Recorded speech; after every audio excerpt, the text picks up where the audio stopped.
آج کل relation ships boy friend girl friends نامی لعنت بہت عام ہو چکی ہے. اگر نہیں چھوڑا جاتا ہے، بہت ہی زیادہ محبت ہے، تو سیٹ سم باؤنڈریز اور اس کو پھر کراس نہ کریں. 2 دن پہلے مجھے میرے ایک فالوور کا میسج آیا اور انہوں نے مجھے کہا کہ میں اپنی پرسنل سٹوری آپ کے ساتھ شیئر کرنا چاہتا ہوں تاکہ لوگوں کے لیے ایک اویئرنیس میسج بنے. اس سے کچھ ماہ پہلے مطلب کہ دسمبر میں ان کی شادی ہوئی ایک محترمہ کے ساتھ، جن کو انہوں نے 2 مہینے بعد ہی پکڑا چیٹ کرتے ہوئے، بیسکلی ایک لڑکے کے ساتھ چیٹ کرتے ہوئے، not just a normal I love you chat type کی، بہت بیہودہ قسم کی چیٹس پکڑی. اور اس کے بعد یہ شادی کے 2 مہینے بعد ہی، اور انہیں پتہ لگا کہ ان کے ساتھ ارینج میرج تھی بائی دا وے ان کی، اور ان کی شادی سے 1 سال پہلے ہی اس عورت کا افیئر چل رہا تھا. افسوس کے ساتھ صرف چیٹس نہیں تھی، کچھ پکچرز بھی تھیں ایسی جو ایک عورت کی کسی بھی نامحرم کے پاس نعوذ باللہ ہونی ہی نہیں چاہیے، بنانی ہی نہیں چاہیے، اللہ معاف کرے.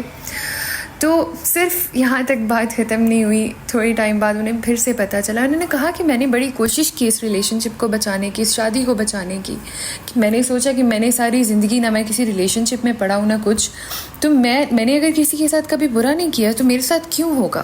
ان سب چیزوں سے یہ پروسیس کر ہی رہے تھے کہ موو آن کر ہی رہے تھے کہ ہی فاؤنڈ آؤٹ کہ ان کی محترمہ صاحبہ ان کے ساتھ فزیکل بھی ہوئی ہوئی ہیں، مطلب ایک ایکسٹریم لیول پہ بھی چیٹ کیا ہوا. ہسبینڈ کی کیا کیفیت ہوگی اس وقت پہ کہ اسے اپنی بیوی کے بارے میں ایسی باتیں سنیں جس کا انسان کو کبھی گمان ہی نہ آیا ہو. افسوس کے ساتھ ادھر ساری لمٹس کراس ہو چکی تھی.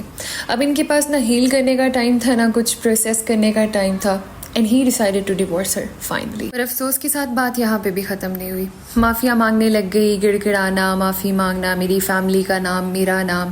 باتوں کو چھپانے کی بہت کوشش کی گئی، لیکن پورے خاندان میں ہر جگہ یہ بات پھیل گئی جو انہوں نے یہ حرکت کی تھی.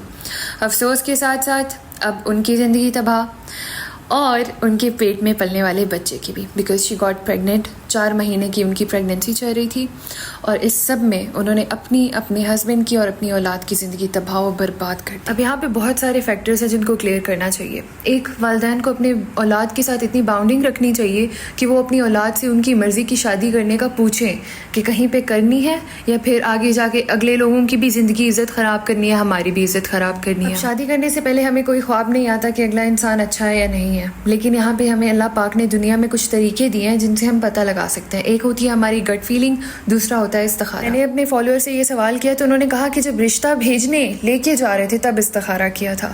استخارہ ایک دفعہ کر کے چھوڑ نہیں دیتے ہیں. آپ کو ہر 2 ماہ بعد اگر آپ کی گٹ فیلنگ ہے، آپ کو فیل ہو رہا ہے آپ نکاح کے قریب جا رہے ہیں، آپ کنٹینیوسلی استخارہ کریں.